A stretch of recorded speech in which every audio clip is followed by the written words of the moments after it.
Welcome everyone to the Role of the Chair Executive Insights webinar. I'll just give it a moment for everyone to come in. I hope you're relaxed, you've got a cup of coffee and have time to enjoy this conversation today. So as we commence, thank you for joining the Executive Insights Role of the Chair webinar today. I'm joined here by my very special guest, Toby Hall. Toby, welcome. Thanks very much, Louise. The Advisory Board Centre really proudly places these webinars on a monthly basis to the market to really explore the value of advisory boards, but also the content about it. So it gives an opportunity to have a real value exchange. Before I go into the actual details of the webinar, my name's Louise Broekman. I'm the founder and CEO of the Advisory Board Centre, the professional body for the advisory board sector, joined by Toby. So Toby, do you mind providing a bit of a background overview for you? Yeah, I've had a long executive career, mainly CEO for the last 25 years, but also been on boards throughout that period of time. And about a year ago, went down the route of becoming a certified chair with the advisory board because I saw the emergence of, I think, a new way and a new need in the governance space and a new way of doing that. So currently I chair 3 private equity-owned businesses, which are really strictly in the advisory board format. I also sit on the advisory board for Fujitsu Asia Pacific, and I sit on the on what is a formal governance board for UNICEF in Australia. That's great. That's a terrific portfolio. Toby, before we move into content, what's the difference of being, an executive CEO in some of, the largest organisations in Australia to now building a portfolio? What's that transition been like for you? It's been an interesting process. I think I had nearly 25,000 staff working with me in my last role, and so I kind of moved from that to a staff of 1, really, which is quite a big transition. I think the biggest thing is, I think for me, there's been a couple of things that have played out. Firstly is really focusing more on chair level and director level conversations with people has been a big transition. There's been some pain points, and I think for people who are considering this, I mean, the thing that's been hardest for me is just actually doing the basic administration, managing calendars, getting diaries sorted out, and travel and those kind of things, which, to be honest, I've had done for me for so long. I've had to learn to do some of those things myself. The really exciting stuff, though, is getting to work with a much wider variety of people on really different business issues, and that's been really enjoyable. And I'm absolutely loving the transition. It's worked pretty seamlessly and smoothly for me to date, and part of that has been because I think I did the certified chair work. I've got a good understanding of how to approach the organisations I'm working with. Okay, all right, terrific. So we'll dive into that a little bit further. So thanks for that background, Toby. So I'd like to say a special welcome to our members globally who are attending this call, and we also have guests joining this call too, but some of our members have network gatherings together or with groups of businesses to watch this webinar. So I'd really like to welcome you, and I hope you enjoy your conversation and discussions after this webinar as well within your own markets. The Advisory Board Centre is the global professional body for the advisory board sector, and our role is really about driving value and raising the standard of the advisory board sector, both for the individual professionals, but then also for the organisations that they serve. As the professional body, we operate in over 20 countries. We select less than 10% of those that apply to join us, and we have this collaborative community of over 500 members that are independent of each other, but really focus on best practice and the evolution of the sector. During the last 3 years, we've supported over 1,000 businesses with the scoping of their advisory board structure as a free service. So we're really proud to be able to do that as businesses and organisations navigate implementing advisory boards for the very first time or refreshing their existing structures.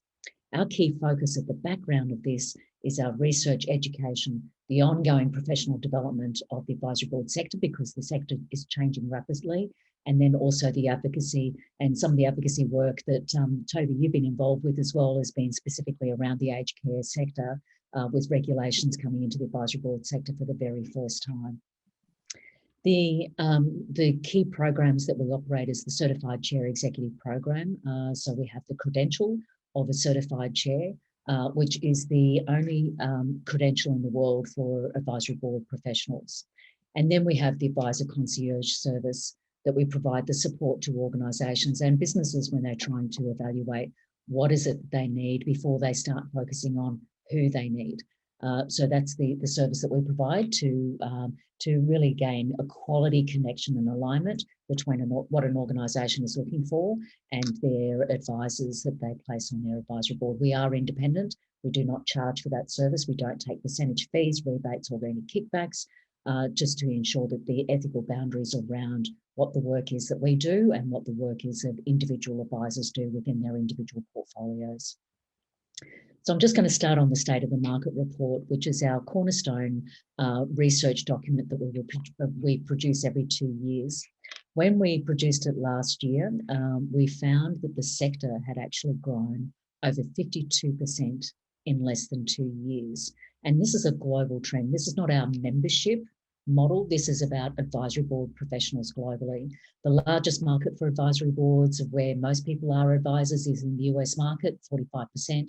Then the UK and Europe at 15%. Asia overall, 3%, and Australia, New Zealand, 3% of the global advisory board professionals.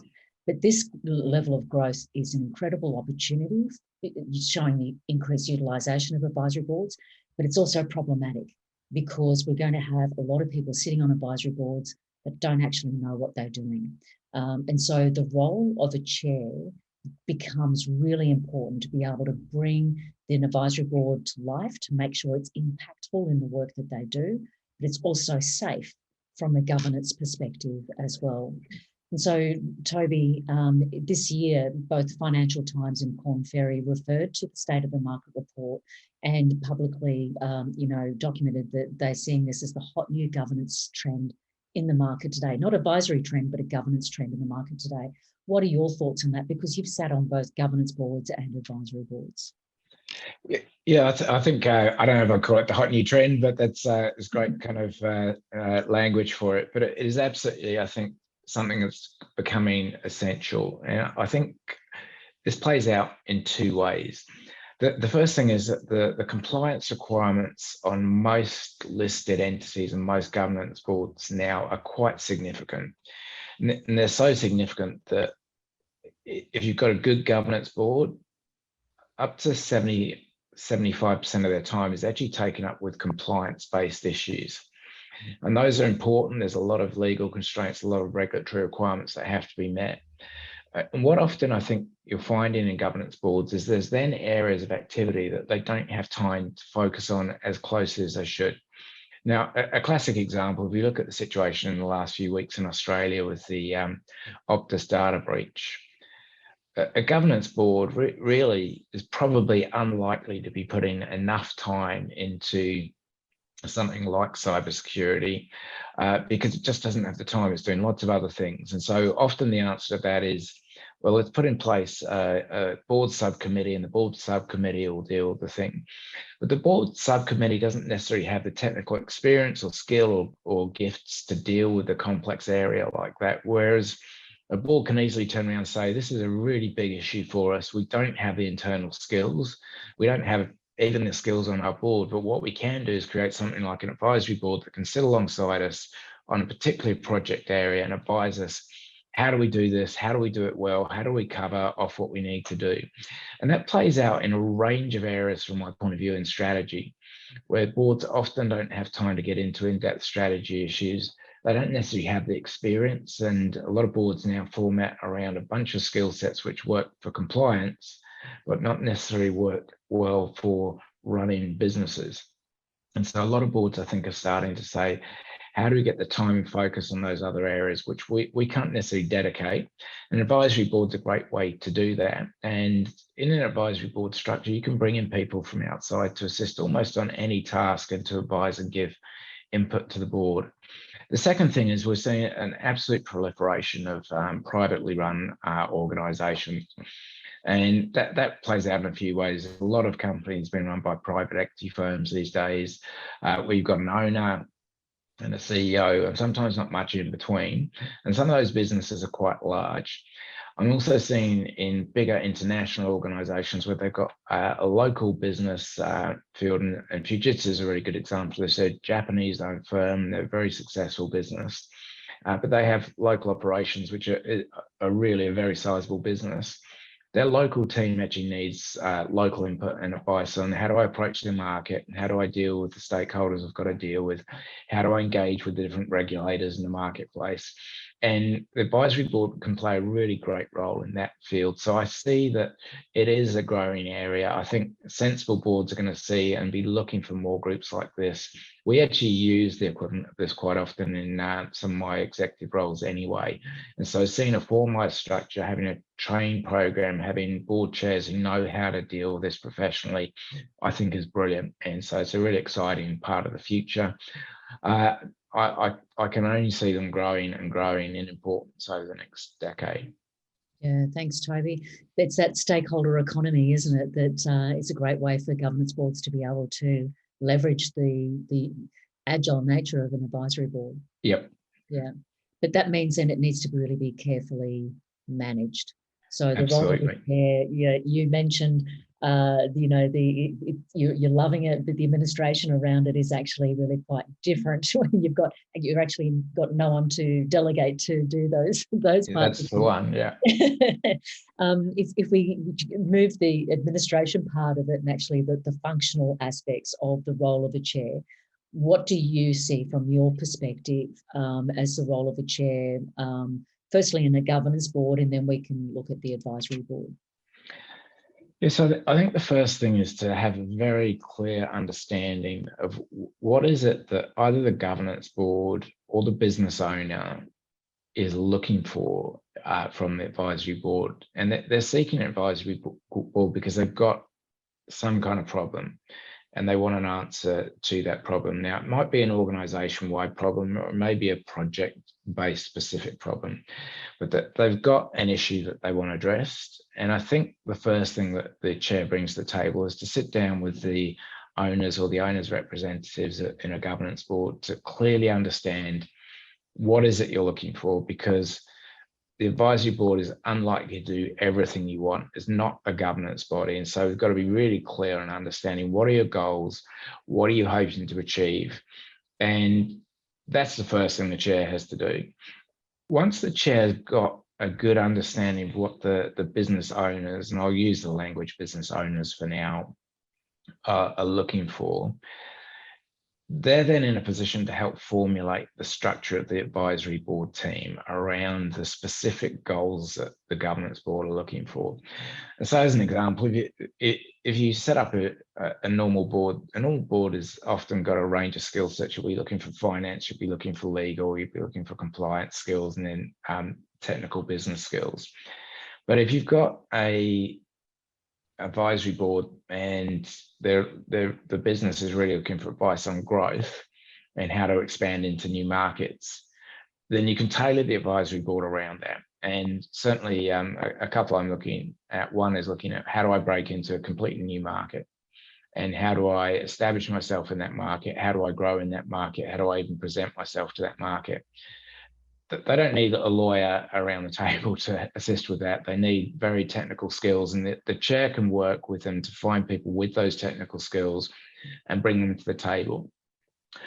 I think then with the advisory board in place, the chair is able to work with the board as a whole to actually get a very clear position on, we'll advise you on these issues.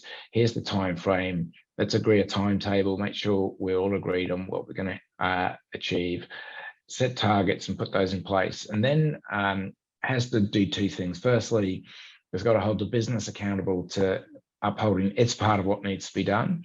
but it's also got to say and be very clear, and I think the chair has to do this with advisory board members. These are the expectations. This is what's got to be delivered, so everyone is clear what their part is in the process. And I think bringing clarity of what is the direction, clarity of how we're going to deliver that, and then starting to make sure at every meeting there's absolutely clear, accountable outcomes from the meetings, and everyone understands what my job is, what I'm going to be doing next is key. And I think that's what the chair can bring to the table.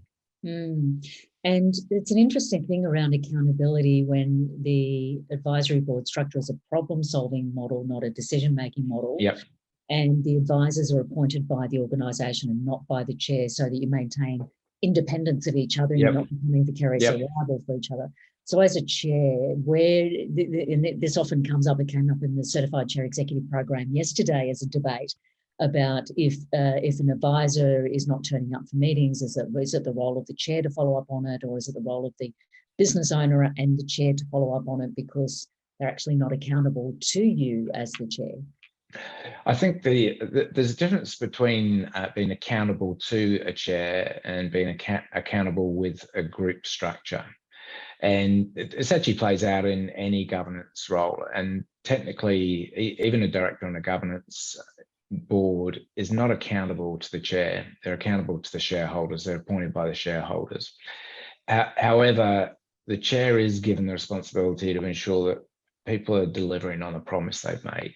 And I think the business owner is expecting that. And so I would always, in a governance structured role, do that in a collegiate way and come alongside someone and say, hey, you know, we've taken ownership of this issue. We've agreed to do this and it's not being delivered. What are we going to do? Because together we've got a level of joint accountability to the promise we've made to the business and how we're going to deliver on that.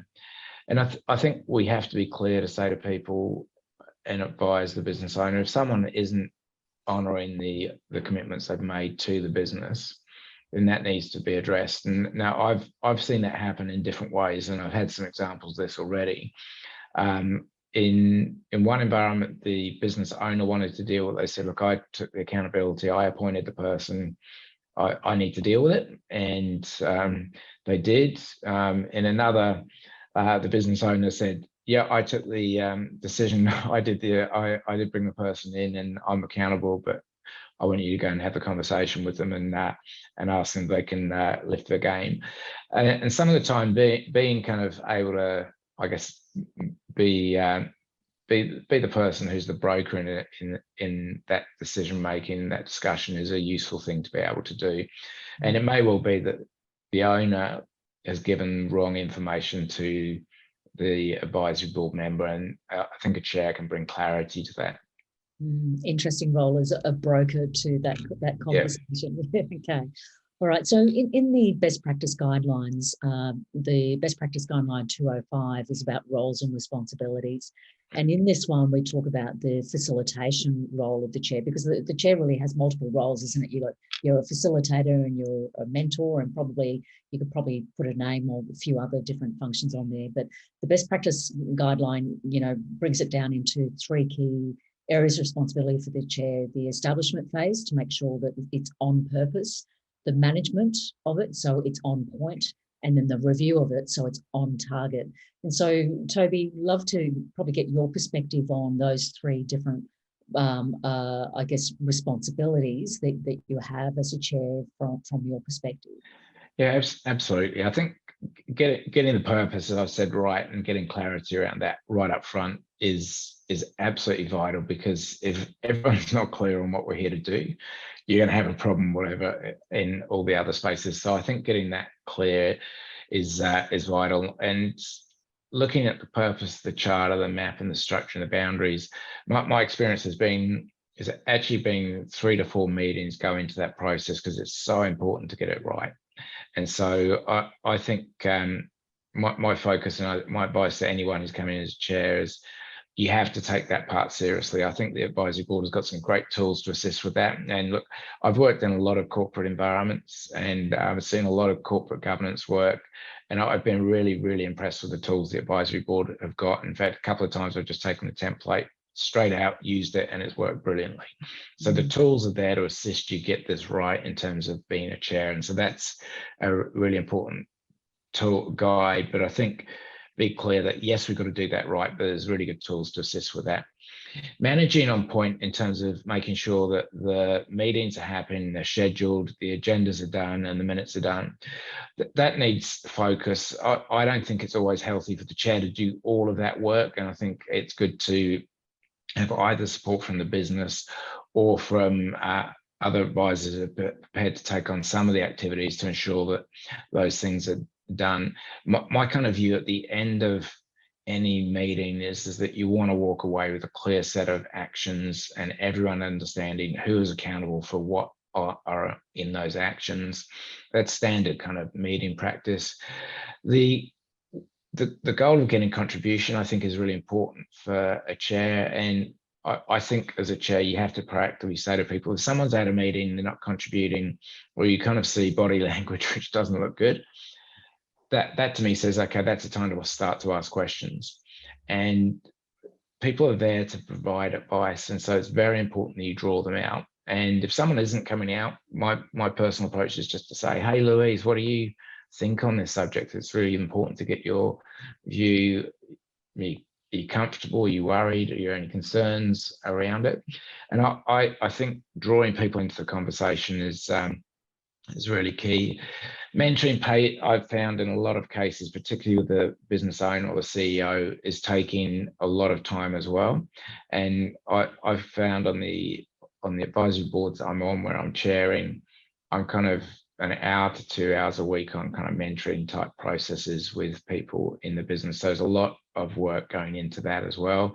And that's actually one of the really fun parts of the business. And that I think is important. I think the chair needs to do that. Equally, I think there's some informal mentoring at times needed with the advisors, particularly where you as chair may have more experience than some of the advisors in the kind of processes that are used. And so helping people understand how to operate in this environment, I think, is really key. And then the measurements, to me, I'm always really focused on very clear measurements. I like to understand that we're tracking and making sure we're delivering on the commitments we've made, particularly where you've got either a project or a particular set of targets. And one I'm working on is looking at business growth at the moment. And so are we actually tracking that on a weekly, monthly basis, seeing what's happening on the growth and making sure it's being delivered? Those are kind of things which I think have got to be done. And it takes discipline from the chair to make sure they're done, because it's easy to turn meetings into a chat fest. But we're not there to have a chat fest. We're there to actually deliver the outcome for the business. So having a kind of set of measurements that are agreed, followed through, and looked at every meeting, I think, is absolutely vital. Looking at the value of the advisory board, my experience on the ones I'm on, and probably the biggest one, we do that on an annual basis. We actually do a mini survey with the organisation to say, is this actually still providing the value you wanted from it or not? And we have to take a very free approach to our involvement and say, if we're not adding value at any point in time, then you need to say, and we need to be prepared to step back, because there's a point where you actually turn around and you've probably done the job. If the advisory board's worked well, and understanding when you're at that point and when to step back, I think, is important.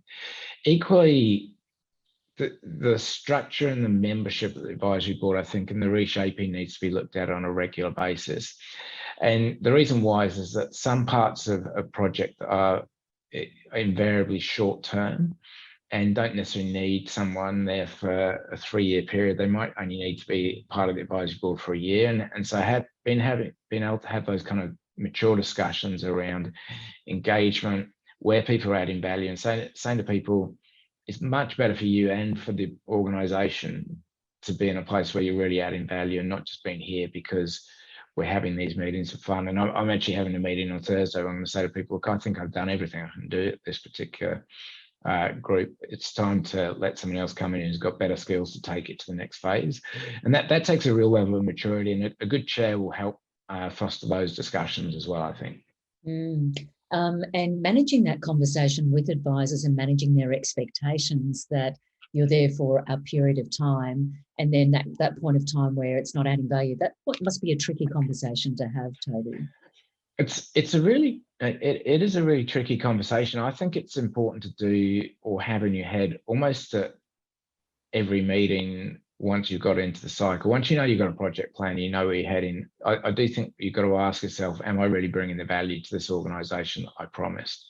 And I think from a integrity point of view, I think that's doing the right thing by, I think, the advisory board structure, and the thinking is to make sure that you are bringing what you've promised. And that needs to be a regular discussion as a chair and as an advisory board member, because it is different from a governance board where you've got a long-term relationship with the organisation. You might be there for 9 to 10 years in a governance role in a lot of boards, where you've got a process where you might be around for 18 months to 3 years. You've got to ask yourself, am I actually adding value? Are there better people out there than me? Am I the right fit for this? And I think that's a really important thing to do, because people want advisory boards for specific reasons, and they need to deliver on those.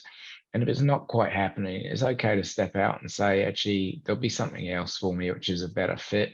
Or you actually have to be honest and say, look, I've done the job. And I think one of the big things, and I find this with boards quite often, is people on boards are not prepared to step back on governance boards when they're not the right fit anymore. And I think one of the things I like about the advisory board structure is it gives a lot more freedom to be able to move people in and out who've got the right technical skills.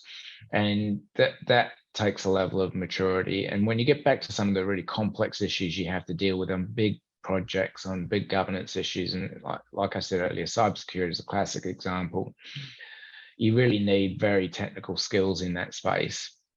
And once that skill's provided its value to a project, then turning around saying, look, I've done everything and actually I'm free to go on to the next project and use my skills there. I think that's a good thing to have in mind for people. Toby, you when we look at the role of the chair, we know that the chair is not just a facilitator, you're also an advisor as well. And so in an advisory board setting, it's important not just to be facilitating people, but also for you to be able to contribute and have a point of view. How do you balance that by facilitating other people and lifting their contribution when you've also got something to contribute as well? And it may be a totally different view to other people at the table. Yeah. I think firstly, I think a good chair lets other people have their say first. And I think it's important to kind of listen and hear the views of other people around the table. And that can inform your own thinking. And sometimes you're completely wrong as well. So it's kind of handy to listen to other people before you kind of chip in. But it's important for a chair to put out their view as well, and to hold a strong view around the table, even if it's a different view. We don't want boards to be having everyone having the same view. It's a total waste of time. In fact, if you've got 5 people around the table and they've got the same view, you only need one person there. And so you do need to have diversity of thought, diversity of approach, and people are prepared to challenge. And I kind of liken it to iron sharpens iron, and it's kind of if you've got really smart people around the table, they're prepared to kind of be challenged. And as a chair as well, I'm always happy to have my kind of view challenged as well, because I'm not necessarily right on everything. And the goal is to actually take a discussion to the point where you've really drilled in and got to the best option, which means discussion, it means debate. Sometimes that needs to be strong discussion and debate. You need to create an environment where people with different views can say that, and even if it's the chair. And then at the end of the discussion, land on an agreement and move forwards. And if you aren't able to do that, I think you're probably not going to get the right outcomes for the organisation. And so it does take a level of maturity. And there's points where I think the chair also has to step in and say, look, enough on this conversation. We've done everything. Let me summarise where I think we're up to. This is where I think we're at. And we are there as an advisory board, so you can say to the business owners and the project owner, okay, well, look, there's different opinions on some of these things. You don't necessarily always have to say there's only one opinion. It's okay to say there's different opinions. Here's 2 different thoughts. you're going to be the one making the call on this. You're going to have to live with it. You can choose which one you want to go with. Yeah, yeah. Toby, when you've got two different roles, the role of a mentor and then the facilitator, so you've got that one-on-one engagement time, and then you actually got to change hats, don't you, and then facilitate the meeting. How do you manage those different roles with say a business owner has that one-on-one time with you, and then your role is actually quite different when you're at the meeting table? How do you manage those different responsibilities, I guess? I actually structurally separate them. I think in terms of how I operate with the business owner. So when I go through mentoring, I've got quite specific areas that I work through with the business owner to say, I think these are the things we need to talk about and jointly agree. And a little bit like having the purpose for the advisory board, I actually go through the same discussion around mentoring, to be really clear on why we're having the mentoring, what is it you want to get out of it. And part of the mentoring, and particularly if you're in a business and the owner is expecting the advisory board to really give them a lot of support around the wider business. In that environment, I'm quite structured in saying, let's talk through these things. And a lot of the things you talk about in mentoring, you may never actually discuss at the advisory board at all, and that's okay. And a lot of the things you discuss, you may be guiding the CEO or the owner to actually come to the advisory board and discuss themselves. And really, when you're in that environment, you're mentoring the owner to be able to make the calls themselves. And in fact, I'm going through a process with one of the CEOs that I'm working with, where part of the business is really not delivering very well. And I've said to them, well, look, yes, I'm an advisory board chair, and I can absolutely tell you what I think you should do, but that's not my job. My job is to say to you, you're the CEO, you own this, you should be coming to the board with what you think are your answers. So here's some thoughts on how you can approach that. I'm happy for you to come and trial run on me, but I want you to come to the board with the answers. And in fact, that they went away, came to the board with probably more radical answers than I expected, which was great. It was really good to see. But I didn't sit down at the board and go, oh, I sat down and mentored so-and-so to come forward with this really good response. I just was like, thanks very much for the work you've done on this. It's great. And so you do have to separate those out. I think there's times also where, as a chair, when you kind of have more detailed discussions with people, you maybe have to prompt them or remind them, hey, you might want to talk about this. I'm sure we've had some discussion around that. And I always try and find a way to do that graciously with people so they're not embarrassed or they're not put on the spot. It's just kind of saying, like, all of us forget things at times. It's just saying to them, hey, what about this? And so I do try and separate those out a little bit and honor what is a privilege to be able to kind of guide an owner or a CEO or project manager through a process. You know, breaking through decision making and different decisions than what they would ordinarily do. It's a really interesting space. I'm doing some research at the moment on some A-class journals about business owners receiving advice and do they actually change their point of view. I'd be interested in your experience on this, that, you know, the role of the chair, is it to confirm their own bias, their confirmation bias, or are they really open to a different point of view? And will they actually make a different decision because of your role and the conversations that they have with you? I think my experience to date is some business owners and some of the delivery people, in terms of the CEOs, are quite happy to take on board feedback and advice and look at things really closely and take information on board. And those tend to be, in my view, the ones who are successful, because people who listen and then reflect and go and act often can be very successful. And people particularly prepared to accept, hey, I'm going to do something very differently than I thought I was going to do originally. That's how you learn. And if you've got people who've got that learning capacity, you can do quite a lot.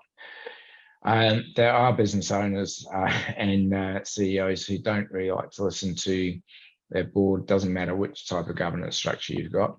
And in that environment, I think sometimes I've seen spaces where the CEO is so good that it kind of works, but sometimes it just creates a level of frustration. And I think for people who are setting up an advisory board, if you're not really going to act and listen to the feedback and the guidance you're getting, kind of makes it a little bit pointless.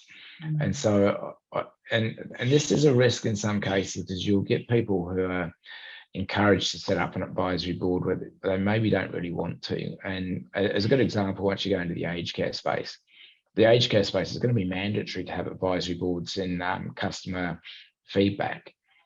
And some of those organisations, the management team may not really cherish or welcome that, and possibly capacity be against it. And so in that case, you've actually got to really,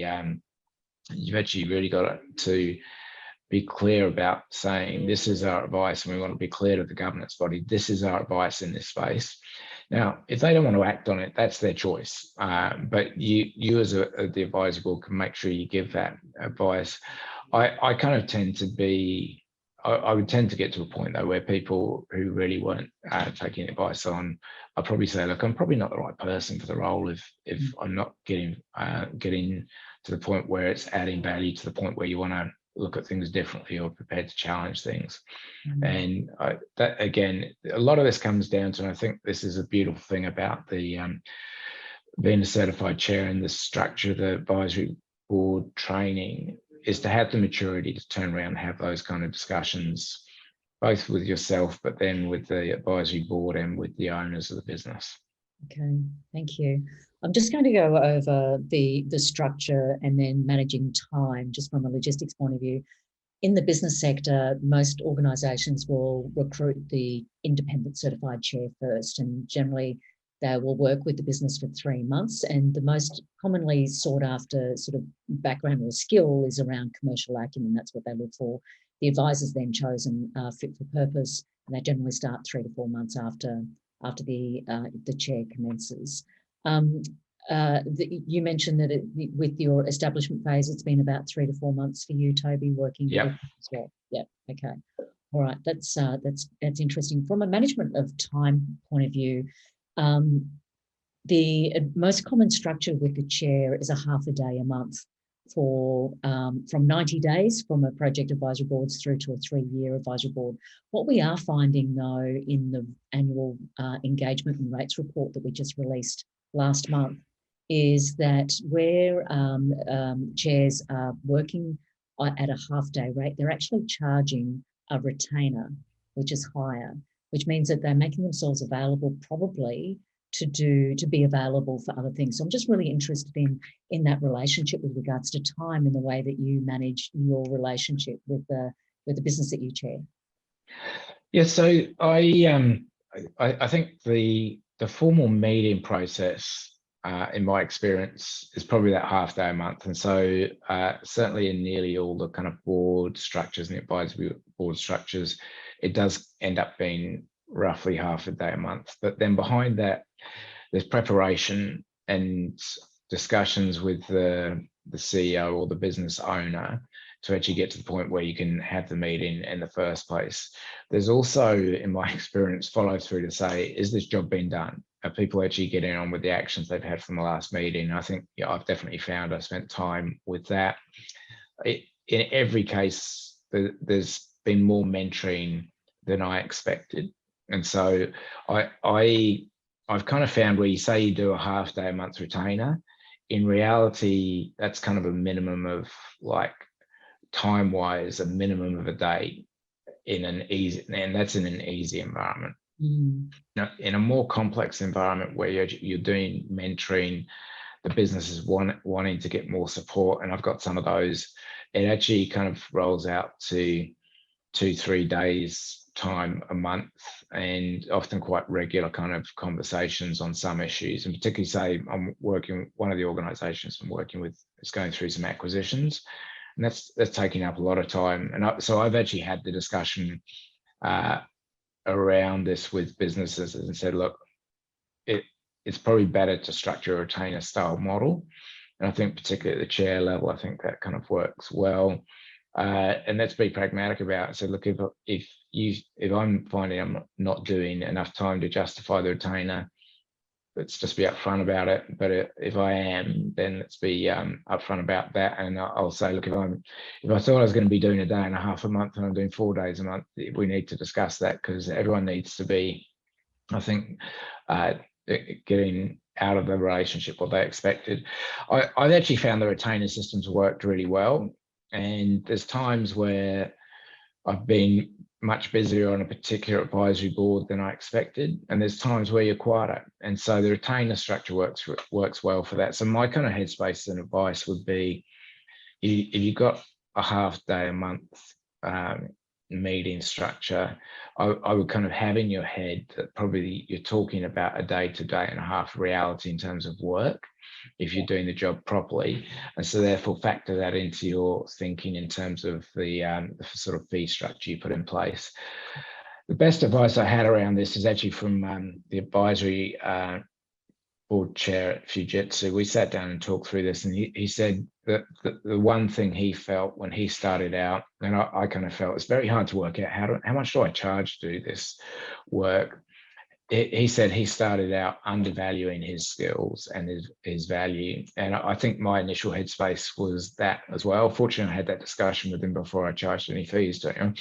And so that was kind of helpful. But I found actually that I do think you need to be very smart, and probably I think a lot of people undervalue how much they would charge. And so that's where a retainer can be really appropriate, where you can say to people, actually, yes, I'll put this time in for the meetings, but also I think a retainer is valuable, and this is kind of what I think my time's worth.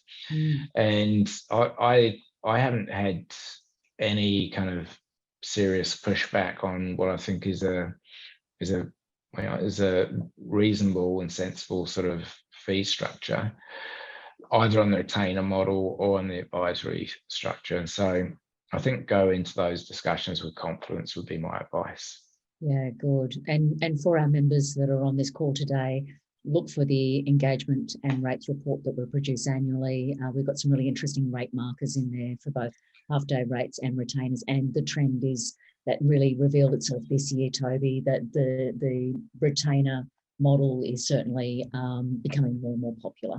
Yep, and I'd actually say, I thought that report was brilliant. I went through it, read it, used it, and I kind of thought, yeah, I'm kind of, to be fair, I'm kind of at the higher end of that, but I thought it was really good guidance, and it gives you a good reference point to say to people, actually, this is not just me talking, here's facts. So yeah, really helpful report.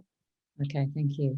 I'm just going to stop sharing the screen here, and I'm going to go to the participants here. So please have any questions. This is valuable time to have with Toby. And Toby, I've got to say publicly, the chair work that you did on our aged care advisory board was fantastic. We cracked through a lot of work in a very short period of time. So thank you. Oh, thank you. It was great fun. I enjoyed It was that. really good, yeah. Garada, do you see a trend where a company may have more than one advisory board to address different specific areas? What have you seen? Yeah, absolutely. In fact, I think that's going to become more and more common. And so, and a good example actually is in the aged care space, where boards are going to be required to have 2 advisory boards. One is around quality and safety, and the other is around customer feedback and customer relationships. Quite different areas, quite different technical skills needed on those boards. I think you're going to see more and more advisory boards get put into place by significant large organizations. And to an extent, some of them have been doing this without really acknowledging or knowing that advisory board is the right term for them. And the reason why is that compliance and regulation is getting so significant today in almost every industry.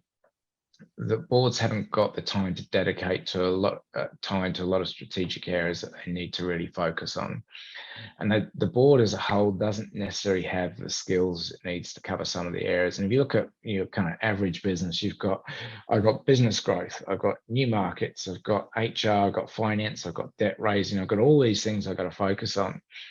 And you might go through and say, actually, 3 of these areas we actually don't have brilliant internal skills on.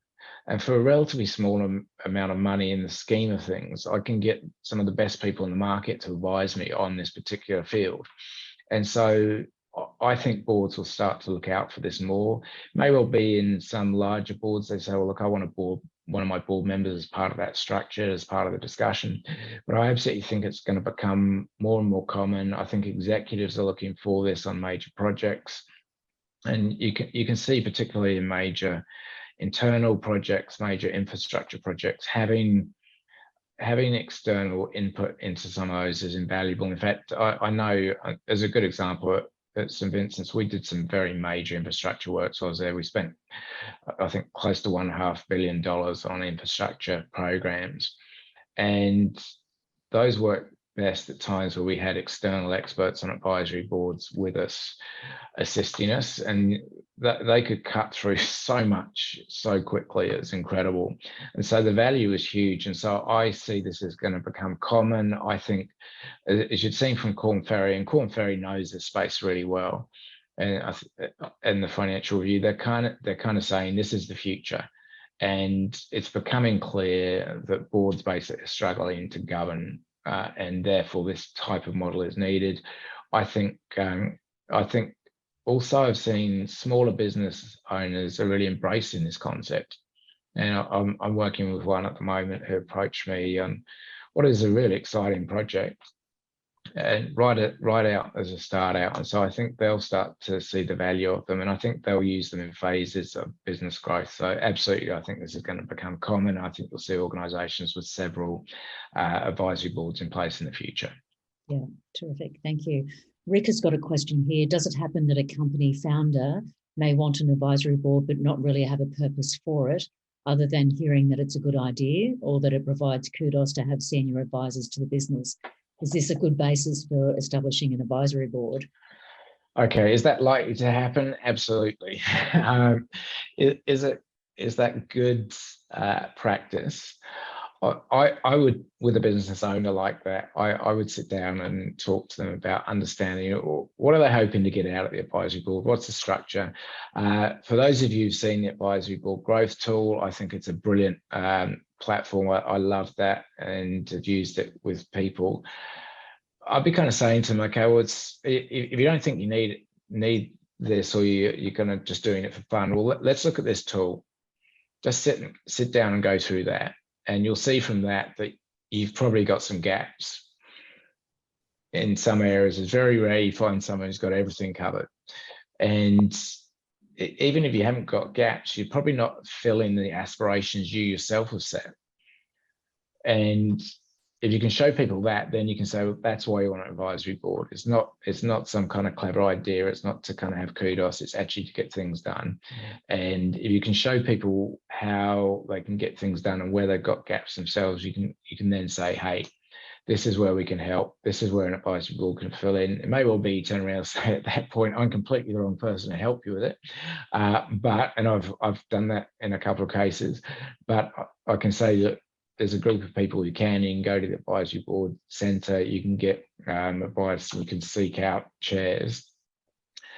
I think that's going to happen. And my advice to anyone, if you do genuinely have someone who's in that situation, who's just doing it for fun, I wouldn't even contemplate doing it. I would say, if we're doing it for a reason, you've got a strategy, you've got a goal, let's put it in place. And so that said, I have experienced some of the time a CEO or an owner can't necessarily articulate what they're looking for. And that's where the chair particularly can come in and really help them to articulate what they're looking for and then bring value to it. Yeah. And, in the past, I saw more of those around it being a branding exercise and not actually wanting the advice. It's so much more than that. Thank you, Rick. Gerarda, who typically appoints the advisory board chair, business owner or governance board chair? In my experience, it depends on the structure of the business and the size of the business. So in my roles, I've got one where the CEO of the business has put it together with the kind of support of their international CEO. I've got two which have been appointed through the business owners. So they're the people who've got the money invested in the business. They've done the appointment. And I've got one which is really, is kind of directly CEO, owner, kind of board driven. When you get into the aged care space, I suspect as aged care grows, you'll see more governance boards appointing. And I have seen governance boards do the kind of appointment to these type of advisory roles. And a good example of it, you'll see organisations like Westpac. I sat on an advisory board for a number of years with them, and that was put together by the governance board and the CEO jointly, saying there's a gap where we need advice, and so we're going to put together an advisory board. So there's a bit of a mix of how that happens in my experience. Yeah, good. Thank you. Nicholas has a question. I'm starting out on my transition to the advisory sector. What's your advice in terms of the best approach to beginning to building your portfolio? So I think first off, my experience is the places where I've found people understand my knowledge and skill already are the places I've been most successful in opening doors. Now, in two of the organisations I'm working with, people approach me. But in one of them, which is the newest one, I approached the business owners, and I looked at an area which I keenly understood, was passionate about and liked, and went to the business owner and said, look, I know the space, I like it, I find it really interesting, I think I can add value, what do you think? And that they came back like literally within 24 hours and said, oh my goodness, can you please come and help? And so I'm now chairing their advisory board. In fact, they own something like 12 businesses, and this is the first time they've done a structure like that. Mm-hmm. So I would leverage your network, your relationship, and your skills. And so understanding your skill base, and then being brave enough to go out and speak to people about, hey, this is what the advisory board is, this is how it can help. I've actually not had any, I've had no negative kickback at all on the advisory board model. In fact, if anything, I've kind of had people intrigued, really wanting to understand it. So people, I think, will value the thinking, one, because it's new, two, because like, it doesn't matter whether you're a CEO of a major, massive organization or just a business owner turning over 500 grand a year. You need people around you who are interested in your business and what you're doing and can support you. And so I found people to be open. So don't be reticent to go out and speak to people. And then you do have to do some shameless self-promotion. That's fair enough as well. I think you have to be prepared to do that. So look at your network, and particularly the places are like in the business networks. If you've just been in the business and if you left, you might have been in a large organization. You'll have lots of people who you kind of think are tangential to the business. So it might be your IT supplier, it might be, you know, people in a similar business to yours. You'll know lots of people. Just getting in touch with some of them saying, hey, I've got the skill base. Do you know anyone who might need some help? That's how I'd approach it. And I found, you know, I found personally quite good responses to it so far. In fact, I literally, and Louise will know my story, I kind of did the training earlier in the year. I can't take any more work on now, and probably won't be able to for another 18 months. And so that's kind of, it's a nice place to be. So you can get there, which then comes back to make sure you understand your value and be clear about that and think through that very carefully. That's a great story, and hopefully that was helpful for you too, Nicholas. Toby, an absolutely pleasure having this conversation with you today. If you were to have, you know, one key tip for the advisors on this call, what would it be? But my experience to date is the biggest tip is, I think, patience is definitely needed in this space, and maturity. And I think I kind of step back and look at it in that the relationships you'll build in an advisory board are a true gift to you. You can learn from everyone you engage with, and generally learning from them means you're going to be working with a lot of people who are very different to you.